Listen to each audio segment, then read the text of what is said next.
Se dice que los ojos son la ventana del alma, y esto aplica también para la medicina, ya que con solo inspeccionarlos un poco podemos darnos cuenta de muchos datos acerca de nuestro paciente.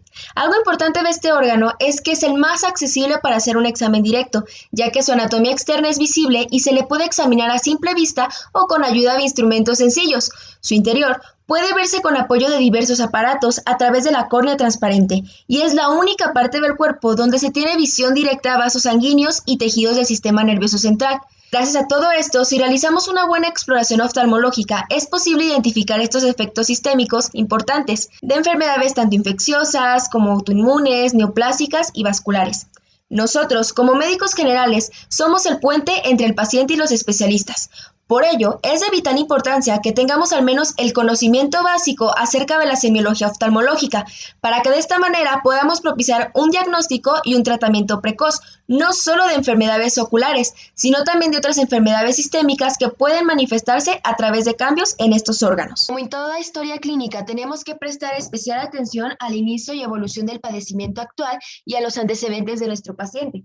En este caso, de la molestia principal vamos a describir su duración, su frecuencia, su intermitencia, la rapidez de inicio y otros puntos importantes como la localización, la gravedad, las circunstancias en torno al inicio y los síntomas relacionados. Tenemos que tomar registro de todos los trastornos oculares actuales y del pasado, así como de todos los fármacos oftálmicos actuales y una revisión de otros síntomas oculares relacionados.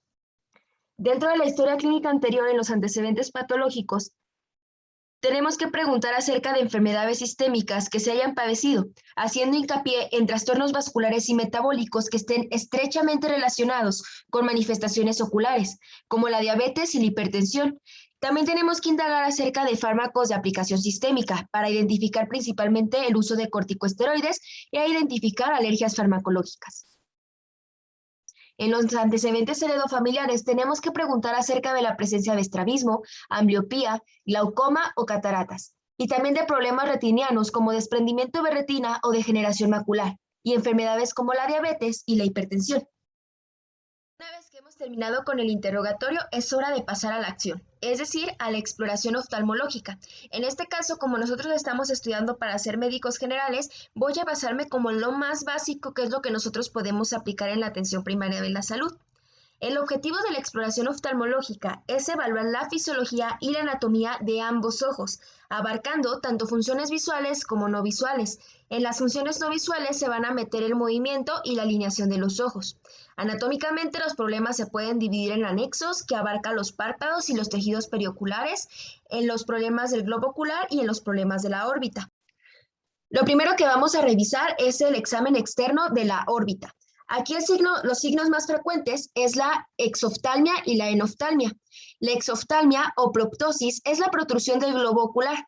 Exoftalmos es un sinónimo, sin embargo, este último término tiene que utilizarse cuando se describe la proptosis, que es debida a la enfermedad de Graves.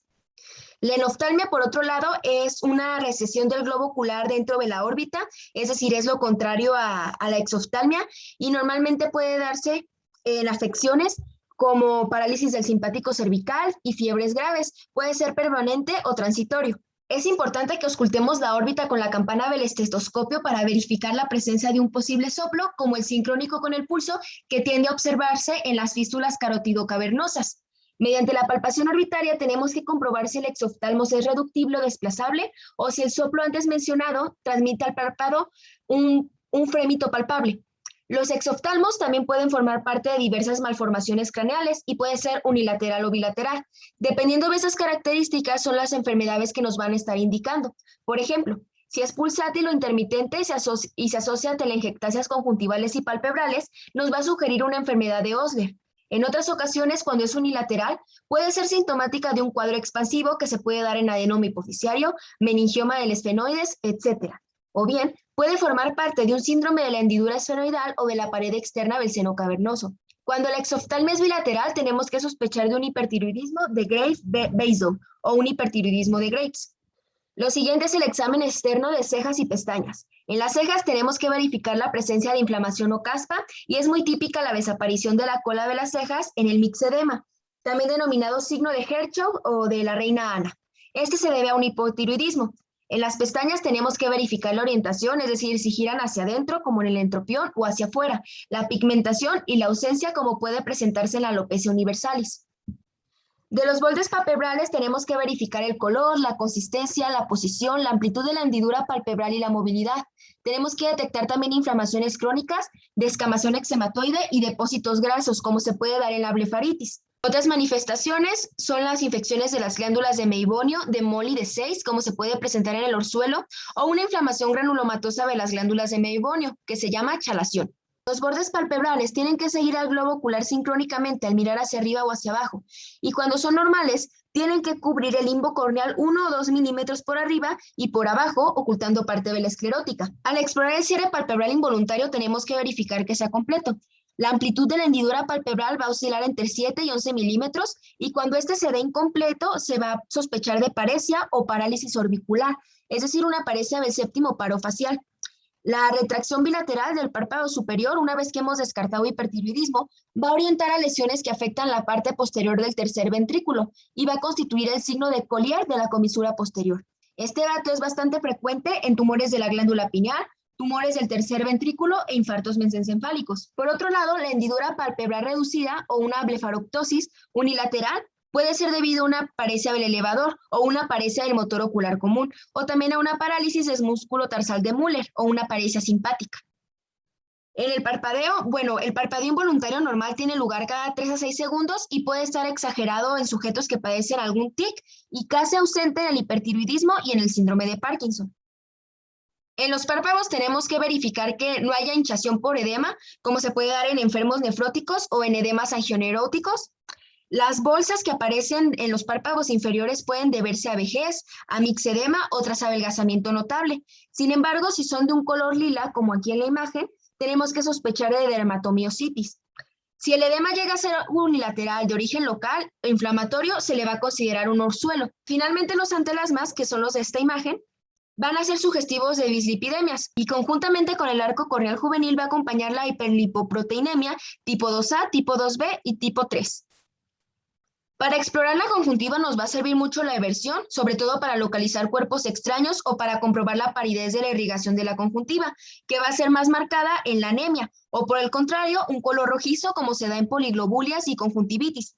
Asimismo, tenemos que comprobar la existencia de neoformaciones, secreciones, edemas, petequias, caput medusae o cambios de coloración. Por ejemplo, cuando se presenta amarillenta, quiere decir que el paciente está presentando ictericia, lo cual nos orienta a una enfermedad hepática. La cianosis puede deberse por bloqueo de las venas orbitarias, ya sea en exoftalmia endocrina y en tromboflebitis del seno cavernoso. También en una fístula carotidocavernosa se puede presentar cianosis y en policitemia vera. Las petequias se van a ver presentes en trombocitopenia, endocarditis, etc. Y las hemorragias subconjuntivales o hiposfagma son muy frecuentes en casos de fragilidad capilar, ya sea por hipertensión arterial o glaucoma crónico. El caput medusae, que es este de aquí, es característico de la fístula carotidocavernosa y también puede observarse en el glaucoma. Por otro lado, el edema conjuntival o de Burlet se presenta en la celulitis orbitaria, en las fístulas carotidocavernosas, en la trombosis del seno cavernoso y en las disproteinemias. Las manchas de Vitot, que son placas grises o blancas que están junto al limbo corneal, son características de vitaminosis A. Y finalmente, las abrasiones o desgarros conjuntivales se van a detectar fácilmente en el momento en que nosotros apliquemos una tira de papel o una gota de fluoresceína. En este caso, una luz blanca va a mostrar la zona lesionada como de color verde amarillento, y en el momento en que nosotros pongamos un filtro azul cobalto, se va a mostrar como verde brillante.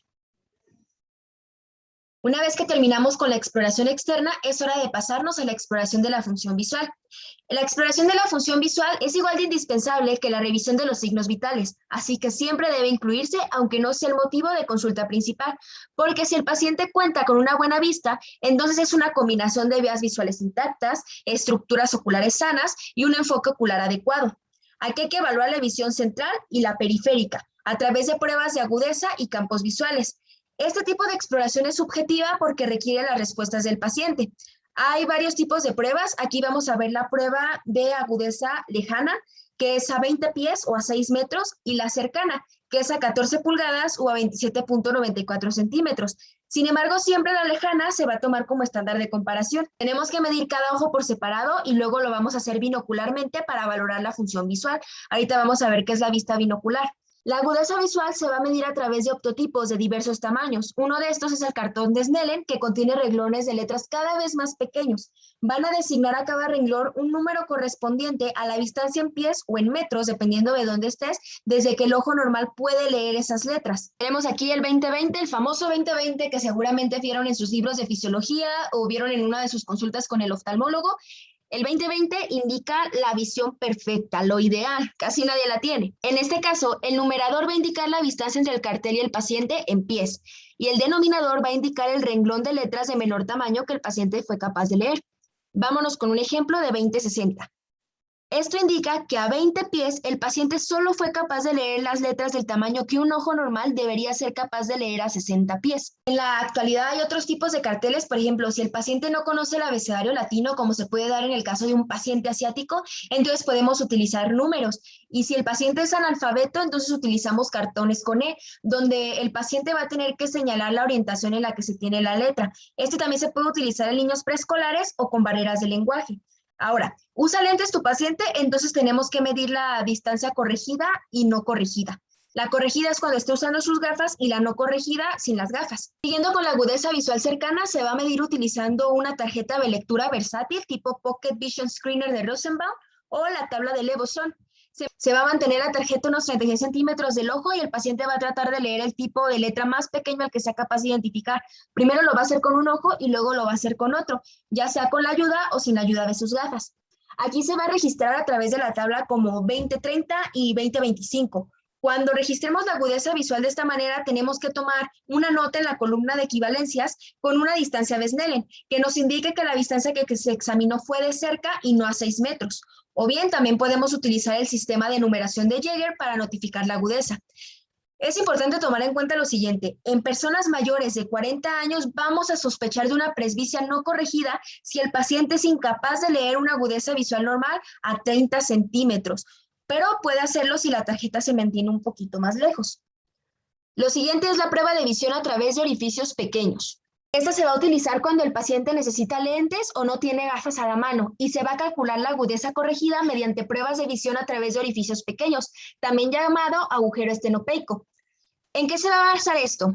Bueno, en que la visión borrosa por errores de refracción, ya sea miopía, hipermetropía o astigmatismo, se debe a múltiples haces luminosos mal enfocados que penetran por la pupila y llegan a la retina, evitando que se forme una imagen con buena definición. En el momento en que el paciente ve a través de múltiples orificios, va a evitar que la mayoría de los haces luminosos mal enfocados entren al ojo. De este modo, solo unos cuantos alineados al centro y bien enfocados van a llegar a la retina y van a formar una imagen más nítida. De esta manera, el paciente va a ser capaz de leer una o dos líneas que podía ver si llevara lentes correctivos. Una vez mencionaba esto de los errores de refracción, es importante hablar de la optometría. Hablando de la optometría, la distancia al punto focal del ojo va a variar entre las personas sanas, esto dependiendo de la forma del globo ocular y de la córnea. Los ojos con emetropía, con E, tienen un foco óptimo en la visión a distancia y se dice que el ojo es amétrope con A cuando el foco está desviado y necesita lentes para poder adecuarlo, ya sea porque el foco esté antes de la retina o después de la retina. Así que la optometría es el procedimiento por el cual se determinan y se cuantifican las características de un error de refracción, o también se puede definir como la ciencia sanitaria que va a estudiar el sistema visual, las alteraciones no patológicas y su solución, así como las normas de salud e higiene visual. También se considera el medio más confiable para distinguir entre la visión borrosa causada por errores de refracción y la ocasionada por otras anormalidades del sistema visual. Ahora, ¿qué pasa si sospechamos de visión deficiente? Bueno, vamos a llevar a cabo lo siguiente. ¿Cuándo vamos a sospechar de visión deficiente? Si el paciente no es capaz de leer las letras más grandes en el cartelón de Snellen, es decir, las del renglón 20-200. En este momento lo que tenemos que hacer es acercarlo hasta que pueda leerlas. En este caso vamos a registrar como primer número la distancia del paciente del cartelón, es decir, por ejemplo, 5-200, o sea, 5 pies y pudo leer las del renglón 200. Esto quiere decir que puede identificar bien las letras más grandes. Ahora, ya hicimos esto y no es capaz de leer ninguna letra, entonces hay que probar con la capacidad de contar los dedos, o la CF a 2 pies, es decir, 60.96 centímetros. Solo tiene que ser a 2 pies, no a más distancia. Oye, el paciente no puede contar los dedos. Ok, entonces quizás pueda detectar una mano que se mueva en sentido vertical o horizontal. A esto se le llama visión de movimientos de las manos. No, No puede. Ok, entonces vamos al siguiente nivel, que es el más bajo de visión, que es la capacidad para percibir la luz, que tampoco percibe la luz. Ok, entonces tenemos que llegar a la conclusión de que este ojo es totalmente ciego. Lo que vamos a ver son los exámenes de campo visual. Estos tienen que incluirse en todo examen oftalmológico completo porque incluso grandes anormalidades tienden a pasar desapercibidas en este campo. Ahora, fisiológicamente los campos visuales de ambos ojos se superponen, es decir, que cada ojo produce una imagen individual y el cerebro tiene que tener la capacidad de fusionarlas. Sin embargo, para que esto funcione, cada uno de los ojos tiene que ser funcional y tenemos que estudiarlos por separado. Una manera de evaluar esto es con las pruebas de confrontación o también se tiende a hacer por campimetría, que es un método más tecnológico. En las pruebas por confrontación lo que se va a hacer es taparle un ojo al paciente o pedirle que se lo tape y se le va a sentar frente al examinador más o menos a 1 metro. El examinador se va a colocar cerca del otro ojo, es decir, del que no se tapó, y va a mostrar brevemente un número de dedos de su mano en la periferia de cada uno de los 4 cuadrantes, es decir, el cuadrante temporal inferior y superior y el cuadrante nasal superior e inferior. De esta manera. Por su parte, el paciente tiene que identificar el número de dedos que el examinador le está mostrando. Todo esto mientras mantiene la vista al frente. ¿Cuál es un ejemplo de afectación? Bueno, por ejemplo, en caso de una enfermedad en el hemisferio cerebral derecho con afectación del lóbulo parietal, se puede dar negligencia visual. En este caso, no es posible comparar los campos visuales por medio de exámenes separados de cada ojo, ya que los objetos no van a ser identificados en la mitad izquierda del campo visual de ambos ojos cuando se presentan de forma simultánea en la mitad derecha del campo visual. Es decir, la visión del paciente va a funcionar como si pareciera de una hemianopsia homónima izquierda. Hay también pruebas de confrontación simultánea. Estas son para detectar la negligencia visual. En este caso, el examinador va a mantener sus manos en la periferia del campo visual, una a cada lado, y obviamente del paciente, y se le va a pedir que con ambos ojos abiertos diga en qué lado, ya sea el izquierdo o el derecho, o por ejemplo ambos, el examinador empieza a mover los dedos. Esto lo tiene que hacer el paciente mirando al frente, no puede desviar los ojos a las periferias, tiene que estar viendo al frente y ya nosotros vamos a mover, por ejemplo, los dedos de la mano derecha o de la izquierda. Si el paciente presentara negligencia visual, entonces aún va a poder detectar los dedos que se hallan en la mitad izquierda del campo visual, cuando sean claros los que está moviendo el examinador, pero no va a lograr hacer esto cuando se muevan a la vez los dedos que estén en la mitad. Lo siguiente va a ser la examinación de las pupilas. De manera general, las pupilas son las que regulan la cantidad de luz que entra en la retina. Miden un promedio de 3.5 milímetros dentro de los límites de 2 a 6 milímetros, esto de acuerdo con la luz que estén recibiendo. Las pupilas tienen que ser simétricas y es necesario examinar cada una de ellas en cuanto a tamaño, a la forma que tiene que ser circular y a las reacciones de luz y acomodación. Cuando el diámetro pupilar es inferior a 2 milímetros, se le va a considerar a la pupila miósica y si es superior a 6 milímetros, se le va a catalogar como midriásica. Si las pupilas tienen un tamaño diferente, existe anisocoria y las pupilas las vamos a medir por medio de un pupilómetro. Este vendría siendo el pupilómetro. Tenemos que inspeccionar en resumen la simetría, el tamaño, la forma, las reacciones a la luz y las reacciones de acomodación. ¿Cuándo puede haber anormalidades pupilares? Bueno, pueden deberse a neuropatía, a inflamación intraocular que ocasiona espasmo del esfínter pupilar, a sinequias posteriores, a presión intraocular tan alta que llega a causar una atonía del esfínter pupilar, alteración previa por cirugía, efecto de algunos medicamentos oftálmicos o sistémicos y algunas variaciones benignas. Para inspeccionarlas vamos a hacer lo siguiente. Con el objetivo de evitar la acomodación se le va a pedir al paciente que fije la vista en un punto distante, mientras que en un entorno poco iluminado, esto para ayudar a acentuar la reacción pupilar y permitir una mejor comprobación de las características, se va a dirigir a cada ojo una linterna de bolsillo. Si sospechamos que una pupila es demasiado grande, lo ideal es que se haga en un espacio de iluminación más brillante. Lo normal o lo ideal es que cuando nosotros pasemos la luz de la linterna de bolsillo a un ojo, este se contraiga y se produzca una reacción consensual. ¿Qué quiere decir la reacción consensual? Es decir, que el ojo que no está siendo iluminado también reciba de alguna manera el estímulo, es decir, si le acercas la luz, también se va a contraer y si se la alejas, también se va a expandir. En este reflejo tenemos que evaluar si es súbito o lento. A continuación vamos a ver un video para que les quede un poquito más claro. ¿Se notan cómo en el momento en que el médico acerca la luz a uno de los ojos, la pupila que no está recibiendo el estímulo directo también sufre una ligera contracción en el video? Pues ese es el reflejo consensual del que estábamos hablando. Ahora, ¿qué alteraciones podemos ver al momento de explorar esto? Bueno, tenemos la pupila de Marcos-Ghosn, también denominada defecto pupilar aferente relativo. Aquí lo que va a pasar es que la vía que envía el estímulo está lesionada. Es un signo de enfermedad del nervio óptico o de enfermedad retiniana. Lo voy a explicar a continuación. Aquí estamos viendo los ojos del paciente, ¿no? Este es el ojo derecho y este es el ojo izquierdo. Les pongo el ojo izquierdo con rojo porque es el que está enfermo. Cuando hay una lesión de la vía ferente, cuando estimulas el ojo dañado con luz, no se va a dar el reflejo directo ni tampoco el consensual. Sin embargo, por el contrario, cuando estimulas el que está bien, en este caso el derecho, entonces se va a presentar el reflejo directo y también se va a presentar el reflejo consensual en el ojo enfermo, tal y como podemos ver aquí. En cuanto a este ojo, que es el sano, le quitemos la luz, pues va a producir midriasis. ¿Y qué va a pasar? El ojo izquierdo, por el reflejo consensual, también va a producir midriasis. Y aunque nosotros acerquemos el estímulo luminoso al ojo izquierdo, este no va a producir miosis. Seguimos con las pruebas de motilidad ocular. El objetivo de estas pruebas es valorar la alineación y el movimiento de los ojos uno por uno, que vendrán siendo las ducciones, y en tándem, que son los movimientos de versión. Como ya les comentaba, los pacientes sanos tienen una visión binocular, es decir, que cada ojo va a generar una imagen visual aparte y el cerebro tiene que tener la capacidad de fusionar las dos imágenes para evitar una diplopia. Para que esto se logre, la posición de cada ojo tiene que ser tal que las dos fobias se fijen de manera simultánea en el objeto que estamos observando. ¿Cómo vamos a explorar que esto es correcto o que está funcionando bien en el paciente? Bueno, le vamos a pedir que mire hacia arriba a una linterna de bolsillo que le vamos a colocar a varios pies de distancia. En cada córnea se tiene que observar un reflejo puntual que estará centrado en la pupila cuando los ojos estén alineados de manera correcta. Si las posiciones de los ojos son convergentes, de modo que un ojo está orientado en sentido medial, se le va a denominar esotropía. Y el reflejo luminoso va a estar en sentido temporal con respecto a la pupila de ese ojo. Si por otro lado son divergentes, de modo que uno está orientado en sentido lateral, se le va a llamar exotropía. Y aquí el reflejo luminoso va a estar desplazado en sentido nasal. Hay otra prueba, se llama prueba del ojo tapado. Es un método más preciso para verificar que la alineación ocular es normal. Para realizarla se requiere una buena visión en ambos ojos. ¿Qué vamos a hacer? Le vamos a pedir al paciente que observe un objeto distante con ambos ojos abiertos, los dos. Si los dos se fijan a la vez en el objeto, es decir, de manera normal, al cubrir un ojo de repente no se va a alterar la posición o fijación continua del otro.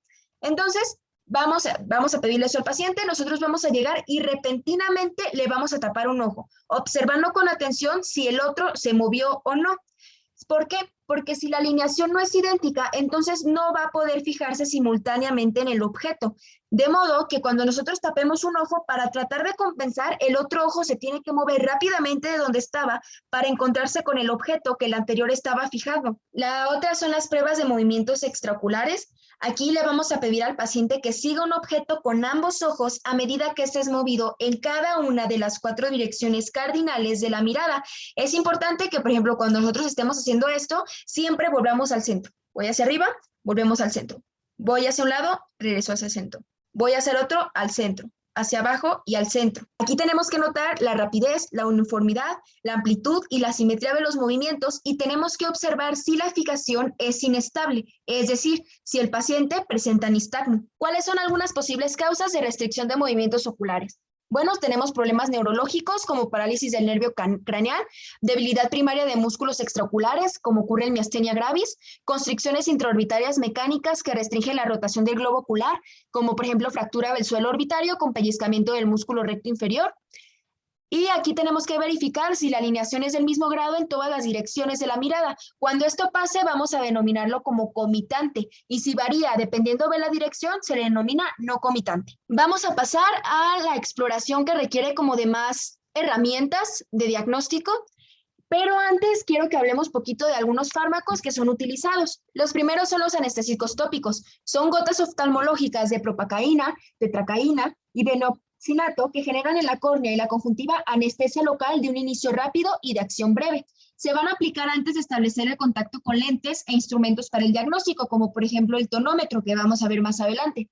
Los otros son los midriáticos, que no son otra cosa más que dilatadores pupilares. Van a dilatar por medio de 2 mecanismos. El primero es dilatar por medio de estimulación del músculo dilatador del iris con simpaticomiméticos. Aquí tenemos, por ejemplo, la fenilefrina al 2.5%. El otro mecanismo es inhibición del esfínter muscular con un anticolinérgico, ya sea, por ejemplo, tropicamida al 0.5 o al 1%.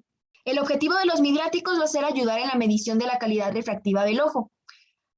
Aquí es importante mencionar que la dilatación con midriáticos puede ocasionar un pequeño incremento de la presión intraocular, de modo que en todos los casos primero tenemos que practicar una tonometría con anestésico para saber cómo está la presión de nuestro paciente. ¿Por qué? Porque si nuestro paciente tiene ángulos de cámara anterior estrechos preexistentes, lo que podemos precipitar es un episodio de glaucoma de ángulo agudo cerrado.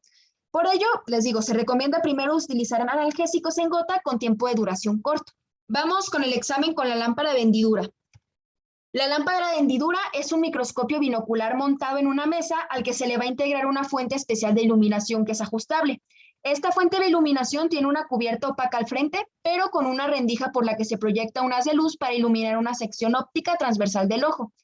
Aquí podemos modificar el ángulo de iluminación y la longitud e intensidad del haz luminoso, y es posible también ajustar el grado de amplificación. Por lo general, en este tipo de exámenes vamos a utilizar potencias de 10x a 16x. Con esta lámpara, que no es otra cosa más que un microscopio binocular, se va a obtener una imagen estereoscópica o tridimensional del ojo. Esta seguramente la han visto cuando van con el oftalmólogo a su examen periódico. Lo que ya hacemos es que llegamos y nos sentamos y se nos va a estabilizar la cabeza por medio de un barbiquejo ajustable y un soporte para la frente. Algo importante que mencionar es que cuando utilizamos solo esta lámpara, podemos observar la parte anterior del globo ocular, es decir, el segmento anterior. Sin embargo, también la podemos utilizar para estudiar imágenes más detalladas de los márgenes y de las pestañas, de la superficie vulvar y conjuntival de los párpados, de la película lagrimal, de la córnea, así como del iris y del segmento anterior del cuerpo vítreo. Además, si tenemos una dilatación pupilar, ya sea con midriáticos o anestésicos, es posible analizar también el cristalino y la parte anterior del cuerpo vítreo. ¿Qué vamos a ver cuando utilicemos la lámpara de hendidura? Bueno, el haz luminoso va a iluminar una sección óptica transversal del ojo, posibilitando ver la localización exactas de anormalidades en cada una de las estructuras transparentes, es decir, de la córnea, el cristalino y el cuerpo vítreo. Hay que fijarnos en esta imagen y en las letras que tiene debajo. La franja curvada de luz al lado derecho es un haz reflejado en la córnea, es lo que nos indica la letra C, en tanto que la franja luminosa a la izquierda es la luz reflejada en el iris, vendría siendo esta de aquí. Y finalmente, cuando esta última franja atraviesa la pupila, la parte anterior del cristalino, o sea, la letra L, va a recibir una leve iluminación transversal. Si utilizamos la mayor amplificación, con eso tenemos para descubrir presencia normal de células en el humor acuoso, como pueden ser eritrocitos, leucocitos o gránulos de pigmento. Estos van a producir opacidades y estas opacidades también pueden deberse a incrementos en la concentración de proteínas y es posible detectarlas cuando existe una inflamación intraocular. En ojos sanos tenemos que recordar siempre que el humor acuoso es ópticamente transparente, no tiene células y tampoco posee opacidades. A continuación vamos a ver algunos coadyuvantes de esta técnica. El primero que vamos a revisar es la eversión de párpado. Esta nos va a servir para examinar la superficie interna del párpado superior con o sin ayuda de la lámpara. Es necesaria en todos los casos en que es posible la presencia de un cuerpo extraño que aún no se ha identificado. ¿Cómo lo vamos a hacer? Bueno, primero vamos a aplicar anestesia local y le vamos a pedir al paciente que mire hacia abajo. De inmediato vamos a tomar cuidadosamente las pestañas superiores con los dedos pulgar e índice de una mano, mientras que con la otra vamos a colocar un aplicador manual justo arriba del borde superior del tarso. Luego vamos a evertir el párpado aplicando una ligera presión hacia abajo con el aplicador y a la vez vamos a levantar el margen donde nacen las pestañas. Todo el tiempo el paciente tiene que estar viendo hacia abajo. Posteriormente, vamos a pinzar las pestañas a la piel del borde orbitario superior a medida que retiramos el aplicador. Entonces, vamos a revisar con una lente el aumento de la conjuntiva tarsal. Y bueno, ¿cómo la hacemos? Fácil. Nada más tenemos que aplicar una ligera presión hacia abajo en el borde palpebral mientras el paciente voltea los ojos hacia arriba. Para que este procedimiento quede más claro, les voy a poner un pequeño video.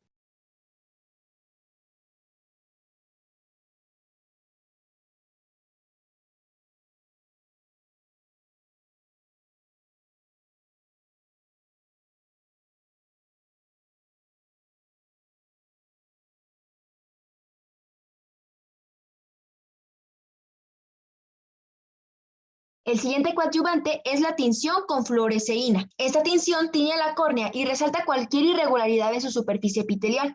Vamos a utilizar tiras de papel esterilizadas que contienen fluoresceína, las cuales son humedecidas en solución salina o en un anestésico local y son puestas en contacto con la superficie interna del párpado inferior. Lo que va a pasar es que se va a instilar el colorante amarillo en la película lagrimal y con un filtro vamos a hacer que la luz de la lámpara vendidura adquiera un color azul. Este filtro se llama azul cobalto, de manera que el colorante se va a volver fosforescente, tal y como se ve en la imagen. De manera normal se tiene que formar una película uniforme de colorante. Pero si se va al caso de que haya alguna anormalidad, las áreas irregulares van a absorber el exceso de colorante y se van a ver como manchas más concentradas. Las anormalidades posibles se van a ver como pequeños puntitos, por ejemplo, en casos de sequedad excesiva o lesiones por luz ultravioleta, o si tenemos un gran defecto geográfico en el epitelio, como por ejemplo abrasión corneal o úlceras infecciosas, se va a ver una mancha más prominente. El último coadyuvante que vamos a revisar son lentes especiales que sirven para dispersar y ampliar aún más la imagen anterior del ojo obtenida con la lámpara vendidura. Los goniolentes, por ejemplo, nos permiten observar el ángulo de la cámara anterior que está formado por la unión iridocorneal. Otros lentes son colocados sobre los ojos o delante de ellos para posibilitar la valoración de la mitad posterior del interior del globo ocular o el segmento posterior. Con la lámpara vendidura en un microscopio binocular y con las lentes adicionales, lo que logramos es una vista tridimensional del segmento posterior del cuerpo vítreo, el fondo de ojo y el disco óptico. Ejemplos de este tipo de lentes son las que se ven en la imagen, que se llaman de estilo Goldman. Tienen 3 espejos. La técnica que vamos a revisar se llama tonometría. Tenemos que considerar el globo ocular como un compartimiento cerrado en el que hay una circulación continua de humor acuoso.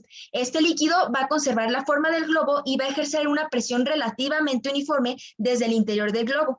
Esta presión es de 10 a 21 milímetros de mercurio de manera normal. Sin embargo, por algunas patologías se puede ver alterada, como ocurre en el caso del glaucoma. Para poder diagnosticarlo y hacer un diagnóstico precoz de este tipo de enfermedades, tenemos que usar algo que se llama tonómetro. Hay 2 tipos de técnicas. La primera es la técnica que se hace con el tonómetro de Schiotz.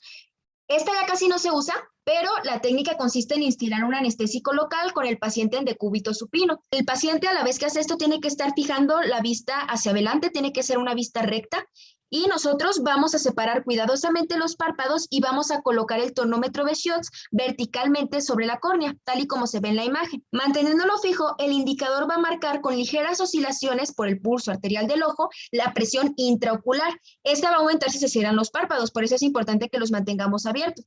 ¿Cuál es la ventaja de esto? La sencillez, ya que solo requiere un instrumento relativamente barato y portátil, y muy probablemente es el que podamos tener a la mano más fácilmente en la práctica clínica. La siguiente es la tonometría por aplanamiento, que se lleva a cabo con el tonómetro de Goldman. Es más exacta que la anterior, sobre todo en miopes o en enfermos oculares de origen tiroideo, como se puede dar por una rigidez escleral alterada. Y mientras mayor sea la presión intraocular, mayor va a ser la fuerza que se requiera. ¿Qué vamos a hacer aquí? Bueno, después de instilar un colirio anestésico, vamos a colocar tiras de papel de fluoresceína para teñir la película lagrimal. Vamos a situar en 0 la escala del tonómetro y vamos a llevar el extremo anterior hasta la superficie corneal. Con el contacto, el extremo del tonómetro va a aplanar la parte central de la córnea y va a generar una delgada corona circular de fluoresceína. En el extremo del tonómetro va a haber un prisma que va a dividir esta corona en 2 semicírculos que se ven de color verde a través de los oculares de la lámpara de rendija, que son las que tenemos en la parte inferior. Posteriormente vamos a ir ajustando de forma manual la fuerza que va a ejercer el tonómetro hasta el punto preciso en que se juntan los 2 semicírculos, como se ve en este extremo. Esta referencia visual lo que va a indicar es que el aplanamiento de la córnea alcanzó el grado estándar. Posteriormente, el medidor va a convertir la intensidad de la fuerza requerida para haber llevado esto a cabo en una presión expresada en milímetros de mercurio. Unos puntos importantes a considerar aquí, y uno de ellos es que el espesor de la córnea va a afectar la precisión de las lecturas de presión intraocular. Es decir, cuanto más delgada sea la córnea, mayor va a ser la posibilidad de que se aplane. Sin embargo, a pesar de esto, al momento de que se calibran los tonómetros, por lo regular se da por hecho de que la córnea es de un grosor estándar. ¿Qué nos va a traer esto como consecuencia? Bueno, si la córnea es relativamente delgada, entonces la presión intraocular real va a ser mayor que la que se midió, y si es relativamente más gruesa, la presión intraocular será menor que la medida. Por lo tanto, la medición ecográfica, sobre todo con ultrasonido, del grosor de la córnea nos va a resultar de gran utilidad para valorar la presión intraocular. La última técnica, y con la que al menos yo estoy más familiarizada de mis visitas al oftalmólogo, es la tonometría sin contacto. Aquí se va a utilizar algo que se llama neumotonómetro o tonómetro de aire. No es tan preciso como los tonómetros de aplanamiento, sin embargo aquí va a utilizar un pequeño chorro de aire contra la córnea, que luego de rebotar contra la superficie corneal va a chocar contra una membrana sensible que tiene el instrumento. Con este método la ventaja es que no requieren gotas de anestésico, porque pues realmente no hay una porque pues realmente no se toca el ojo. Así que es de uso más fácil para optometristas, para técnicos y también resulta de utilidad en programas de selección. Pasamos a la oftalmoscopía directa. Aquí vamos a utilizar algo que se llama oftalmoscopio manual directo. Seguramente lo han visto, es el que tendemos a utilizar en las prácticas de propedéutica. Con este vamos a obtener una imagen monocular con una amplificación de 15x del fondo del ojo. Debido a que es un instrumento pues portátil y a que se obtiene una imagen detallada del disco óptico y de la vasculatura retiniana, la oftalmoscopia directa es una parte integral del examen médico general estándar. Por lo regular, se van a utilizar números negros para designar las lentes convergentes o positivas y números rojos para designar las lentes divergentes o negativas. Para el examen del segmento anterior, la bibliografía mencionaba que con las lentes positivas se obtenía una imagen amplificada de la conjuntiva, la córnea y también del iris. Y con la lámpara de la hendidura, o sea, como coadyuvante, se logra un examen muchísimo mejor y con mayor amplificación de estas áreas. Uno de los exámenes que se puede realizar con esta técnica es el examen del reflejo rojo. Aquí se va a alinear la luz de iluminación directamente a lo largo del eje visual y sobre todo cuando la pupila está dilatada. En este momento, la apertura normal de la pupila se va a llenar de un color rojo anaranjado brillante homogéneo. ¿Alguna vez ustedes se han tomado una fotografía y han dicho que salen con ojos de diablo porque se le ven los ojos rojos? Pues ese es el principio que estamos usando en esta técnica. El reflejo rojo que apreciamos se forma por la reflexión de la luz de iluminación en el fondo de ojo a través de los medios oculares transparentes, o sea, el cuerpo vítreo, el cristalino, el humor acuoso y la córnea. Se observa mejor cuando se mantiene el oftalmoscopio separado del paciente a una distancia igual a la longitud de un brazo. Y también cuando él ve directo a la luz del aparato y hace girar el disco de lentes hasta enfocar el oftalmoscopio en el plano de la pupila. Si en algún caso en la trayectoria óptica central si hay alguna opacidad, esta va a obstruir total o parcialmente el reflejo rojo, de modo que se va a observar un punto o una mancha oscura. Cuando esto pase, le tenemos que pedir al paciente que desvíe un momento la vista y luego vuelva a ver la luz. Si la opacidad continúa en movimiento o flota, indica que se localiza en el cuerpo vítreo y que se puede tratar de una hemorragia pequeña. Pero si la opacidad permanece estacionaria, es posible que se localice en el cristalino y que se deba a una catarata focal o que se localice en la córnea y se deba a una cicatriz. En la imagen podemos observar a este pequeñito. Sí presenta el reflejo rojo en un ojo, sin embargo aquí tenemos un reflejo blancuzco. Es importante que a todos los pediátricos le hagamos esta prueba para identificar justamente este signo. No es un signo normal, se llama leucocoria y lo que nos puede estar indicando es la presencia de un retinoblastoma. El retinoblastoma es un tumor ocular bastante agresivo que si no recibe un diagnóstico y un tratamiento precoz, tiene un pronóstico bastante malo. No solo implica la pérdida del ojo, sino también la pérdida de la vida del paciente. La siguiente exploración que podemos llevar a cabo con esta técnica, en lo personal, es una de mis favoritas y muy seguramente ustedes también la aplicaron en el curso de propedéutica y semiología médica. Es el examen de fondo de ojo, también llamado oftalmoscopía. Esta va a consistir en la visualización a través de la pupila y de los medios transparentes del globo ocular, que son la córnea, el humor acuoso, el cristalino y el humor vítreo, también de la retina y del disco óptico. Es un componente importante en la evaluación clínica de muchas enfermedades y es la única localización donde puede observarse en vivo el hecho vascular. Para su realización en las consultas de atención primaria, es decir, en las que vamos a llevar a cabo nosotros por el momento, y en otras especialidades también, se dispone del oftalmoscopio directo. Antes de explicar la técnica como tal, vamos a mencionar algunos consejos con el objetivo de que la técnica que ustedes apliquen sea un poquito más fructífera. Por lo regular se recomienda que el oscurecimiento de la sala sea lo suficiente para causar una buena dilatación pupilar que nos sirva para valorar la parte central del fondo de ojo, el disco óptico, la mácula y la vasculatura retiniana proximal. La dilatación farmacológica de la pupila también constituye un gran refuerzo para esta técnica y permite realizar un examen más amplio de la retina periférica. También se optimiza la técnica cuando mantenemos el oftalmoscopio lo más cercano posible a la pupila del paciente. Esto tiene que ser alrededor de 2.5 a 5 centímetros, del mismo modo que se puede observar más a través de un orificio pequeño mientras más cerca se tenga. Para ello, se requiere que el examinador utilice su ojo y su mano derechos cuando vaya a examinar el ojo derecho del paciente y viceversa. Si la pupila está bien dilatada, el área iluminada va a alcanzar su máximo tamaño. ¿Qué pasa si estamos haciendo este examen con una midriasis insuficiente? Bueno, la pupila no va a estar bien dilatada y gran parte de la luz del oftalmoscopio se va a reflejar en el iris del paciente hacia el ojo del examinador. Esto va a interferir con la vista del fondo de ojo y la pupila también se va a contraer. En consecuencia, para ver a través de pupilas no dilatadas, por lo general debemos utilizar áreas de iluminación más pequeñas. ¿De qué dependen los lentes que vamos a utilizar? Bueno, estas están determinadas por los errores de refracción del ojo ojo del paciente y del ojo del examinador. El examinador en esta prueba se puede quitar o no los anteojos y el paciente se los va a quitar a menos que padezca grandes errores de refracción. En estos casos es mejor que se los deje. Mientras el paciente va a fijar la vista del ojo contralateral en un objeto distante, el examinador va a enfocar con precisión los detalles de la retina. Algunas claves que mencionaba la literatura es que, por ejemplo, si el examinador es hipermétrope, va a requerir los números negros o signos de más para enfocar más de cerca. Y si es miope, va a necesitar los números rojos o signos de menos para enfocar un poquito más lejos. Y también se mencionaba que los ojos que han sufrido extirpación de cataratas deben explorarse una lente de +8 a +12 para poder visualizar el fondo con el oftalmoscopio mantenido junto al ojo del paciente. Ahora sí vamos a describir la técnica. Primero les voy a ver así como la teoría de cómo acercarnos al paciente y luego les voy a poner un video. Cuando termine el video les voy a contar qué es lo que tenemos que observar, aunque esta imagen lo resume bastante bien. Primero, nos tenemos que situar al frente y hacia un lado del paciente. Vamos a colocar el dedo índice sobre el disco recós, que va a estar inicialmente a 0. De esta manera vamos a poder ir enfocando a lo largo de la exploración de una manera más sencilla. Luego le vamos a pedir al paciente que mire un punto lejano. Si vamos a checar el ojo derecho, entonces el oftalmoscopio se va a sujetar con la mano derecha y vamos a mirar con el ojo derecho. Y viceversa, vamos a dirigir el haz de luz hacia la pupila del paciente y a una distancia de 15 centímetros aproximadamente vamos a observar el fulgor pupilar, lo que va a indicar la transparencia de los medios. Luego, manteniendo un ángulo de 15 grados respecto al eje sagital, el examinador se va a acercar al ojo del paciente hasta estar a 2 a 3 centímetros. Y sin perder la vista de este reflejo, va a ser muy fácil que observemos la papila. En caso no hayamos encontrado este reflejo y observamos una rama vascular, lo único que tenemos que hacer es seguir el trayecto Vesta hasta llegar a su origen, que es el disco óptico.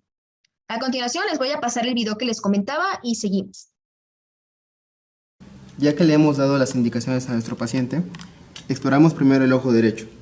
Para esto debemos colocarnos frente al paciente a una distancia aproximada de 40 centímetros y tomaremos el oftalmoscopio con la mano derecha y miraremos con él el ojo derecho para dirigir el haz de luz con una inclinación de 15 grados hacia la región nasal de la retina. Miraremos a través del orificio de observación apoyando el cojín de apoyo ciliar bajo nuestra ceja hasta que observemos el reflejo rojo de la retina. Nos acercamos poco a poco hasta quedar a una distancia de 3 a 5 centímetros del ojo del paciente. En todo momento, nuestro dedo índice debe estar colocado sobre el disco de recós. Si el ángulo de inclinación se mantuvo a 15 grados, la primera estructura que veremos será la papila. De lo contrario, probablemente encontraremos un vaso sanguíneo, el cual debemos seguir hasta encontrar la papila. Para que no pasen desapercibidos algunos hallazgos que pueden ser significativos, conviene siempre explorar el fondo de ojo de una forma ordenada. Lo que se recomienda es examinar en primer lugar la papila. ¿Por qué? Porque nos va a servir como punto de referencia. Tenemos que valorar la nitidez de los bordes, la coloración, el relieve y luego vamos a continuar el recorrido por el fondo de ojo siguiendo las arcadas vasculares. Luego vamos a examinar los vasos principales y las vamos a seguir de manera vistal tan lejos como sea posible en cada uno de los 4 cuadrantes, superior, inferior, temporal y nasal. Vamos a examinar el color, la tortuosidad y el calibre de los vasos. El polo posterior es importante mencionar que está comprendido entre las arcadas vasculares temporales, mide de 5 a 6 milímetros y es importante porque es donde se localizan la mayoría de las lesiones de la retinopatía diabética, como son los microaneurismas, las hemorragias o los exudados. Una vez que hayamos hecho esto, vamos a explorar la mácula. Aquí le vamos a pedir al paciente que mire directamente la luz del oftalmoscopio. Dado que es la zona más sensible y más molesta para el paciente, es que se va a dejar al final. Y una vez que identifiquemos la mácula, vamos a identificar un pequeño punto blanco que nos va a señalar la fobia. Esta es mi parte favorita. ¿Qué vamos a encontrar en el fondo de ojo? Bueno, vamos a empezar con el parénquima retiniano. Aquí la retina se visualiza como una membrana semitransparente y la coloración rojiza que presenta se debe a la tonalidad del epitelio pigmentario y puede variar dependiendo de la raza, de la edad y del color de piel. También es importante mencionar que con el paso de los años esta va a ir perdiendo brillo. Luego seguimos con la papila o disco óptico. Es la parte visible del nervio óptico y en su valoración tiene que incluirse la forma. La forma es redondeada u ovalada en sentido vertical y tiene que medir 1.5 milímetros de diámetro. Y bueno, aquí voy a estar diciendo diámetro, sin embargo, los tamaños y las distancias dentro del fondo de ojo se van a medir como diámetros de disco. El color tiene que ser blanco o rosáceo con una zona central pues más blanquecina que va a corresponder a la excavación fisiológica. Esta excavación es de tamaño variable, pero no sobrepasa el 30% del diámetro papilar. El tamaño va a servir para controlar la evolución de algunas patologías que afectan el nervio óptico. Un ejemplo de este es el glaucoma. Si está atrófica, va a estar pues más pálida y si está congestiva, va a aparecer un papiledema. En miopes, esta excavación tiende a ser más grande y en los hipermétropes, más pequeña. Y finalmente tenemos que valorar los límites, tienen que ser netos, sobre todo en la zona temporal, y también es frecuente observar un poco de pigmento a su alrededor, tal y como se observa aquí. Los siguientes son los vasos retinianos. En el centro del disco óptico se va a situar el paquete vascular, que está formado por la arteria y la vena central de la retina. Estas se van a dividir en las arterias y venas temporales superior e inferior y en las nasales superior e inferior. Otro punto clave de esto es que las ramas de los vasos de la retina se acercan de todos lados, sin embargo no llegan o atraviesan la fóvea. Tampoco tiene que haber presencia de anastomosis y la vena es de color rojo vinoso más oscuro y tiene un trayecto más ondulado. También posee una relación de calibre arteriovena de 2/3. Otra cosa que tenemos que valorar es que normalmente no hay cambios en el tamaño o en el trayecto de los vasos cuando se cruzan, es decir, los cruces arteriovenosos. Y en el pulso venoso tenemos que fijarnos en el punto donde salen las venas, en el borde papilar, si hay pulsaciones. Si hay pulsaciones venosas, entonces indica que la presión intracraneal es normal. Las arterias no van a pulsar, solamente las venas. Finalmente, vamos a observar la mácula y la fovea. El área de la mácula se va a localizar aproximadamente a 2 diámetros de disco y está situada temporalmente a la papila. Su tamaño es de 1.5 milímetros y presenta una coloración más oscura que el resto de la retina. Se ve como una sombra. En su parte central va a existir una zona vascular, aquí casi no se alcanza a ver, pero es de 0.5 milímetros de diámetro y es una depresión que se llama fovea. La vamos a ver más comúnmente como un puntito blanco, como un reflejo que está sobre esta área oscura. Cualquier lesión en esta área requiere una mayor atención porque puede ocasionar la pérdida de la visión del paciente. Y bueno, ya dejando de lado la oftalmoscopía directa, tenemos la oftalmoscopía indirecta. Esta técnica va a complementar y enriquecer los realizados con el oftalmoscopio directo. Requiere una amplia dilatación de la pupila y es muy difícil de aprender, de modo que pues usualmente solo lo aplican los oftalmólogos. Lo único que voy a mencionar acerca de esto es que el oftalmoscopio indirecto es un dispositivo en que el examinador se va a colocar en la cabeza, este de aquí, y le va a permitir visión binocular a través de un juego de lentes de potencia fija. La pieza frontal del aparato tiene una lámpara de luz con un ajuste de brillantez y se va a dirigir al ojo del paciente. Igual que con el oftalmoscopio directo, le vamos a pedir al paciente que dirija la mirada en la dirección al cuadrante a examinar. Con la mano, el examinador va a sostener una lente convexa a unos centímetros del ojo del paciente para poder enfocar la luz de la retina y a la vez obtener una imagen de la propia retina que se va a formar en el espacio entre el paciente y el examinador. La ventaja de esta técnica es que permite un campo de visión mucho más amplio de hasta 3.5x. Sin embargo, el examinador va a ver las cosas al revés, por los mismos lentes, entonces tiene que hacer un ajuste mental. Muy bien, ya terminamos con las técnicas de exploración oftalmológica y lo siguiente que les voy a presentar es como una recopilación de signos y síntomas frecuentes en la consulta general o oftalmológica que nos tienen que llevar a pensar en otros padecimientos. Pero antes quiero hablar de la importancia de la exploración oftalmológica por alguien que no es oftalmólogo, por un médico general, por lo que vamos a hacer nosotros. ¿Ustedes sabían que las 3 causas de visión disminuida más frecuentes en países desarrollados y que, por cierto, son posible prevenirlas son la ambliopía, la retinopatía diabética y el glaucoma? Oye, Dani, pero si se pueden prevenir, entonces, ¿por qué son las causas de visión disminuidas más frecuentes?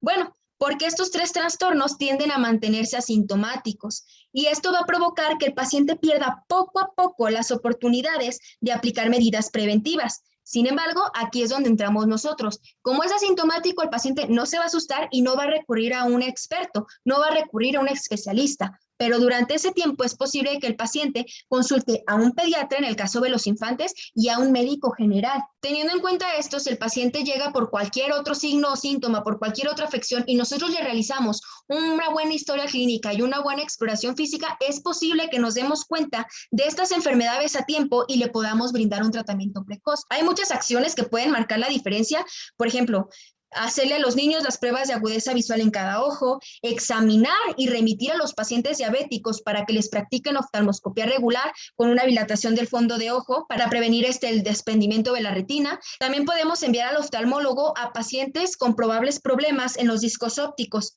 En este momento vamos a ser nosotros, no el especialista, el que salve la vista al paciente. ¿Por qué? Porque lo vamos a remitir a tiempo, el oftalmólogo le va a dar un diagnóstico precoz y un posterior tratamiento precoz.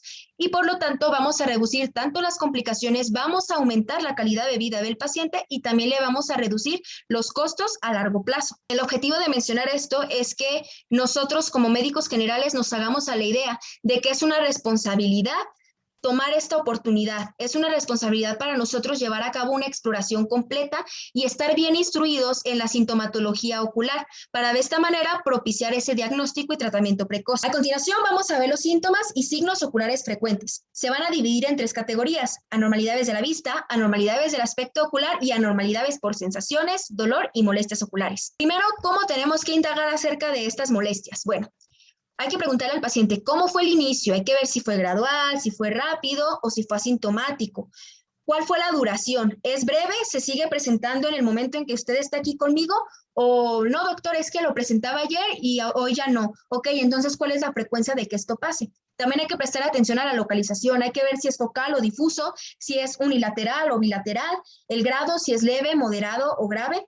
¿Cuáles son las medidas terapéuticas que se han intentado? No nada más hay que preguntarle por fármacos, hay que preguntarle por homeopatía y medicamentos naturistas. Y también hay que preguntarle en qué grado le ayudaron. Hay que preguntarle también cuáles son las acciones que agrava o atenúa el síntoma. Por ejemplo, no, doctor, es que cuando me da la luz directo me duele más o cuando estoy a oscuras me duele menos, etcétera. Y también preguntarle si ya le había pasado algo similar antes. Vamos a empezar con las anormalidades de la vista, comenzando a su vez con la pérdida visual.